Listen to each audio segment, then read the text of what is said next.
Hello guys! At para sa ating Vlogmas Day 2, itutour ko naman kayo ngayon. Samahan nyo kami maggala habang nagiintay sa aming anak sa kanyang school. So malapit lang kasi ang Divine Mercy dito sa school ng anak ko.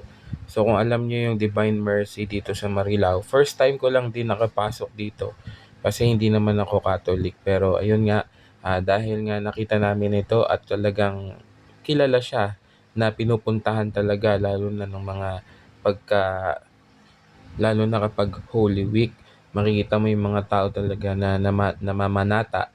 Isa to sa pinupuntahan nila. So yan, ito nga pala, meron nga po, bukod dun sa church nila, meron ding parang yung nakita natin kanina, parang ano siya, maraming upuan na siguro pwede rin dyan magmisa kapag gabi o kaya simbang gabi. So imagine ko pag simbang gabi parang ang ganda dito, no, lalo ngayon na Christmas. And ito nga pala, no, yung pupuntahan natin is yung malaking statue na kitang-kita mo.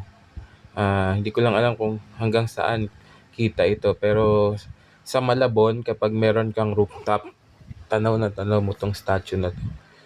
Yan. So ito yung statue ni Jesus Christ.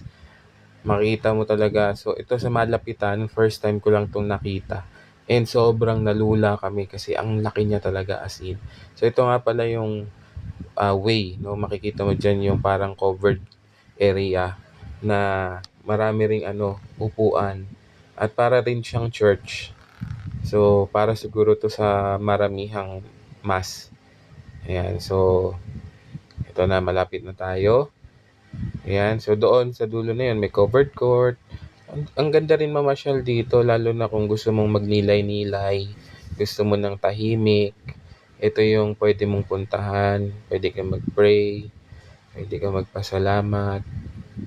Ayan, so ito yung sinasabi ko na malaking lugar na pwede ring pagdausan ng misa. Siguro napupuno rin to ng upuan.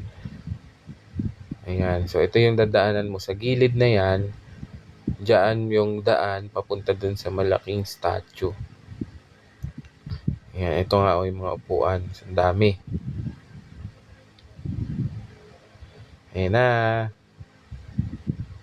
So dahil nga na-curious lang din kami kung ano yung meron dito, pinuntahan na namin. Ayan, and sobrang nakaka-bless lang, no, na makarating sa mga ganitong lugar. Ayan, so ang laki. Ang laki ng lugar na to. Itong Divine Mercy Marilao. So kung gusto nyo rin itong puntahan, open ito everyday at wala kayong problema sa parking kasi malaki yung parking niya. Yan, so yun yung sinasabi ko na statue. And lalapitan namin yan dun pa sa may banda ron sa harapan. Yan. So, marami rin palang gate itong Divine Mercy. So, nakita ko dyan sa gilid banda dyan sa nilalakaran ko. Yan siguro yung parking area nila na bukod dun sa itaas na parking, ito mas malaki yung parking area. So, yun lang. At ito muna ang ating Vlogmas Day 2. Yan, wala naman kasi masyadong ganap ngayong araw. So, ito na lang. Pinasyal ko lang muna kayo dito sa Divine Mercy sa Marilao. So, kung wala kayong, hindi pa kayo nakapunta dito, ayan, puntahan nyo din to. And dito kayo magnilay-nilay. Yan. Yun lang, guys. Salamat.